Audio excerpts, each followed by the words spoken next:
A Not So Fairy Tale. I'm Jason Horton. I'm Rebecca Lieb. And this is Ghost Town.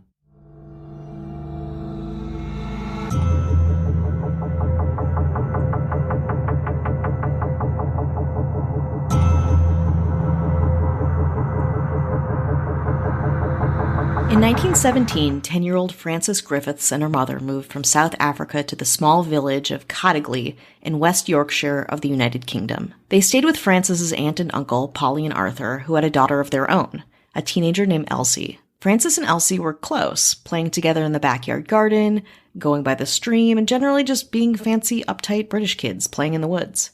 But here's the thing. The two girls swore they went to the woods to see fairies. And to prove it, they took a camera. Little did they know a couple innocent photos would change the course of their lives forever.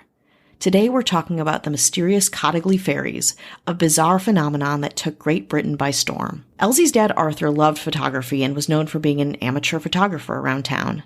The girls took his camera, a mid-G quarter plate, into the woods, and 30 minutes later ran back excitedly. Arthur took the camera to his own makeshift darkroom to develop the picture. The photo shows Frances kind of laying behind a little hill or bush, flowers in her hair, her face in her hands. She's staring directly at the camera, seemingly unmoved by 4 dancing fairies right by her elbows. Of course, Arthur was impressed by the girls' cute little creative prank, dismissing the fairies as cardboard cutouts the girls probably created and trucked out to the middle of the woods. No harm, no foul. But 2 months later, the girls borrowed his camera again and returned from the woods with another photograph. This one was of Elsie sitting on the lawn, holding her hand out to a gnome. The gnome is like textbook-looking gnome, tights, a kind of reddish coat, and a pointy red hat. Seeing that photo, Arthur Wright was like, yeah, okay, I think I've had enough of your prank. Elsie's mom, Polly, though, believed that this photo and the one before were absolutely real. Towards the end of 1918, Frances sent a letter to an old friend back in Cape Town named Johanna Parvin. In the letter, she sent a copy of one of the photos of herself with her fairies, the first one. It's a flattering photo, I get it. On the back of the photo, she wrote, "It is funny, I never used to see them in Africa. It must be too hot for them there." In 1919, Polly attended a meeting of the Theosophical Society, a kind of philosophy book club where they had lectures and discussions, a real fun English Victorian type shit.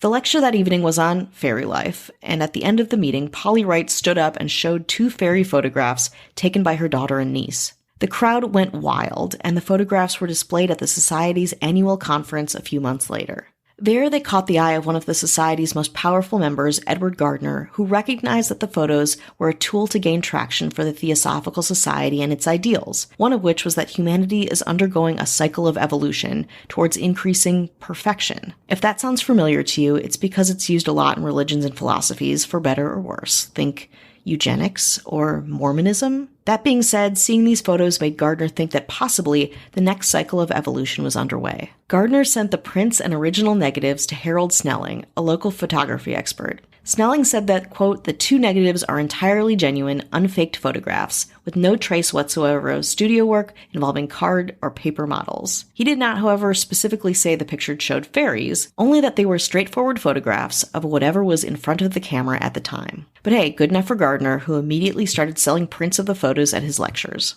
At this point, these fairy photographs find themselves in the hands of Sir Arthur Conan Doyle. Yes, that Sir Arthur Conan Doyle, author of Sherlock fucking Holmes. Something you might not know about Doyle was that he was a prominent spiritualist, and he passed the photos along to his favorite spiritualist magazine called Light. Not soon after, and very conveniently, Doyle was commissioned by the Strand magazine to write an article on fairies for their Christmas issue. Doyle wrote to Elsie and her father requesting permission to use the photos in his article. Arthur Wright was obviously impressed that Doyle was involved and said, "Sure, Arthur Conan Doyle, you can use these photos for your supernatural puff piece." Refused any payment on the grounds that, if genuine, the images should not be, quote, soiled by money. Let's take a break. Hi, hello, how are you? Hello, how's it going? This is the check-in. This is time for you to check in with us. It's time for you. It's your time. It's your time. In this crazy world, it's your time. So sit back and listen to us. Thank you for listening and supporting the show. That's right. Grovel at your feet. Thank you to all the patrons that help support the show. And thank you to our government. How relaxing is it to talk government? Always. It's just like a deep breath or a drink of room temperature lemon water. Cleansing alkaline lemon water. Okay. You know them. We love them. The Mayors. That's right. We got a little David Bull. Hello. We got a little Ashley Matson. Hello. We got a little Dara Rosenzweig. Hello. We got a little James Harrington. Hello. And we got one governor. Only one. To rule them all. Avian Noble. In stereo. Yeah, we're doing it again together. Does that make anyone happy? Anyone? No. If you like bonus episodes, early access with no chit chat, if you want to go back and listen to episodes you haven't listened to yet with no ads or chit chat, they're all there. They're archived, waiting for you, tagged as early access. You can just binge baby. Go to patreon.com/ghosttownpod.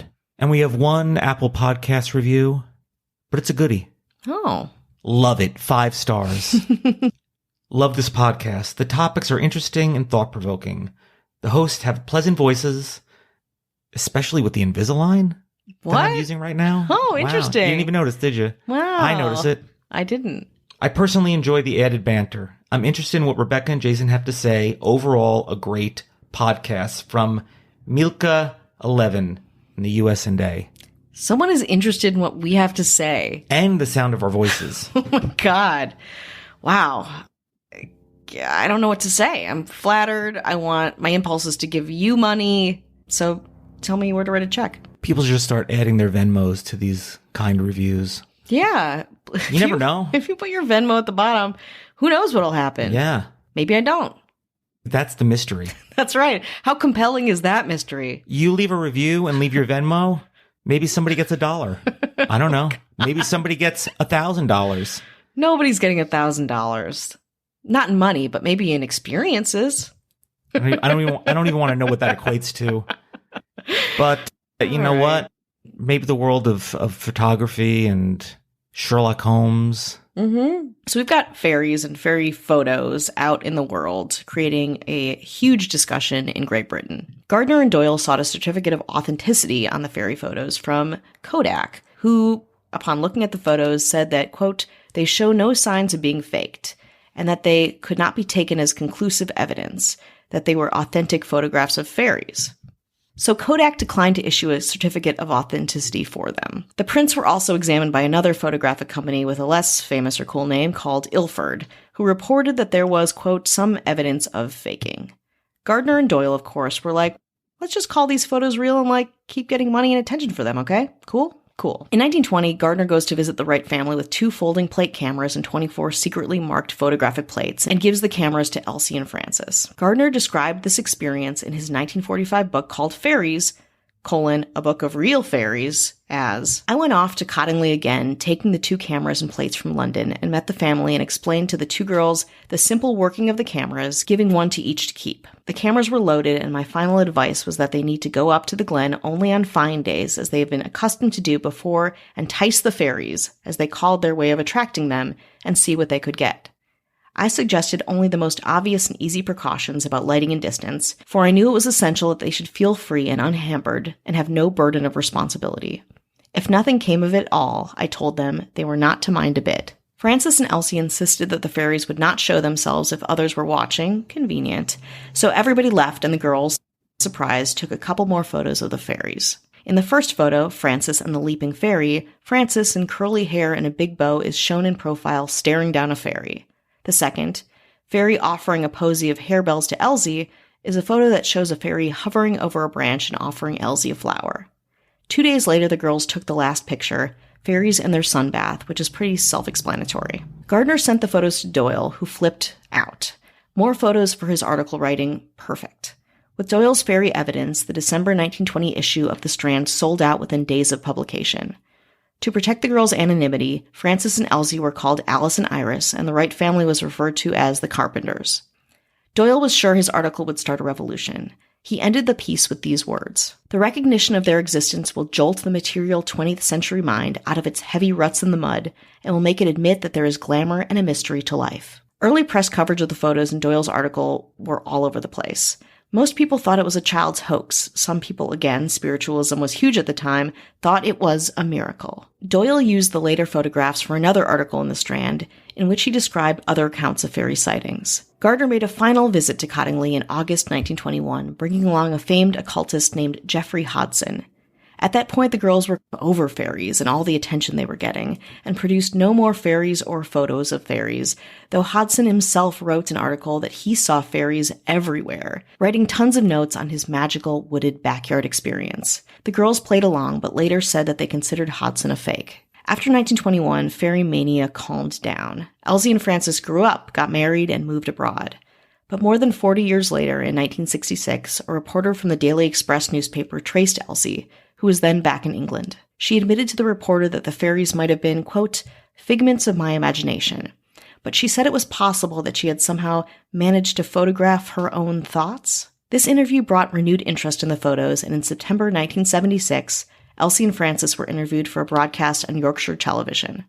When pressed, both women agreed that, quote, a rational person doesn't see fairies, but they denied having fabricated the photographs. In 1978, magician and scientific skeptic James Randi and a team from the Committee for Scientific Investigation of Claims of the Paranormal, that's a mouthful of a name, examined the photographs using a computer enhancement process and said that the photos were faked. Geoffrey Crawley, editor of the British Journal of Photography, undertook a, quote, major scientific investigation of the photographs and the events surrounding them, and also concluded that the photos were not real.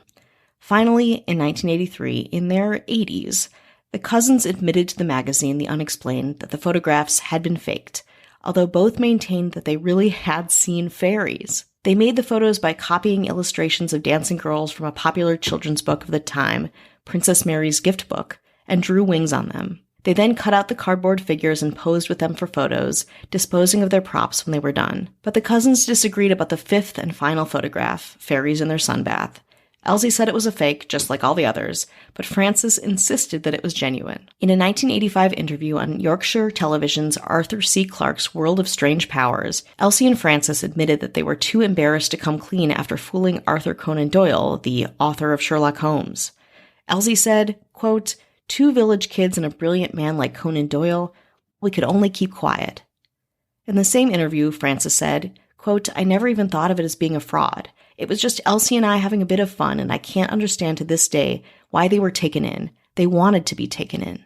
Frances died in 1986 and Elsie in 1988, having essentially come clean about Cottingley fairies. Still, in a 2009 episode of BBC's Antiques Roadshow, Frances's daughter, Christine Lynch, said that she vehemently believed, just like her mother, that the fairies in the 5th photograph were genuine. You don't really hear much about the validity of fairies specifically, which makes it interesting in itself. Yeah. And it seemed like Arthur Conan Doyle did at least some legwork to validate these photos. Totally. But probably just enough to, I believe it, I'm interested in it, it will sell. Totally. If no one was interested, his interest in it would be probably waning. So there's a benefit to everybody. And it's not like these 2 girls sought out to scam people. What they did wasn't wrong. It's just somebody found it and validated it. And when you're a kid, you want to, and an adult says, hey, is this real? I believe this is real. Mm-hmm. It's really not on them to be honest about it, frankly. It's for them to perpetuate. Exactly. Really, they're kids, right? They're kids. They do a prank. And this climate of this specific time is like hungry for that prank. It's almost if like Jonathan Franzen was like, hey, ghosts are real, or like something where it's like warlocks are real. And everyone's like, oh my, this fucking giant like literary genius is validating this. I can imagine even being the girls, it'd be like, this person believes it. Maybe we're wrong. Like maybe we have something that we didn't think that we did, or we made something of this thing that wasn't true. And what is real and what is not real is just what you believe. Mm-hmm. And also, when you're the author of Sherlock Holmes, the greatest detective. Yeah. If it passes your test, then that has to be enough. Yeah, you can convince people who may have been at the root of a prank that, again, that they're wrong, especially if they're kids and who the fuck knows, and you're getting all this attention. It's pretty insane, and it really speaks to how crazy like Victorian London was at the time. We've done a couple pieces on this. The Phantasmagoria, a couple Halloweens ago is one of them. Like, they love this shit and they ate it up. And even now, like, they were talking about it 40 and 80 years later. We're talking about it right now in 2021. And to admit that 90% of it is not real, but be like, no, it would be a huge coincidence to say that, yeah, we faked all of these, but for some reason this one kind of came to life. And also, listen, if it's in your legacy, these fairy photos, of course, maybe the daughter's going to be like, well, no, I know all those were fake, but this unbelievable thing is real. Maybe I can't speak to what she really thinks, but really it's to continue. And fine, it's fun. Continue this. It's not hurting anyone. It's bullshit. It's like when people are lying and then it's like a Real Housewives lie, really, when it's like, oh, this was a lie. And they're like, we caught you on this. And you're like, but this part was still very true. It's true. It feels bullshitty. It's fun to think about. These pictures are also like very magical looking. And the photographic technology at the time, I'm sure it was not super impressive. So just like seeing this supernatural image captured is magical in and of itself. And the fact that it's not a common thing to young girls in the woods to cut out and put wings on things. So it is a pretty unique environment for that. Like we've seen with people who talk about their experiences with UFOs, whether they get debunked or not, they want to keep, it's their thing. They want to believe. And they want to believe. And whether they believe it as much as they say they are, it becomes their identity to keep talking about these things and go on tours and write books. And if it interests people and it makes people happy and it gives us something to talk about, more power to them. More power to them and to the fairy world that is real.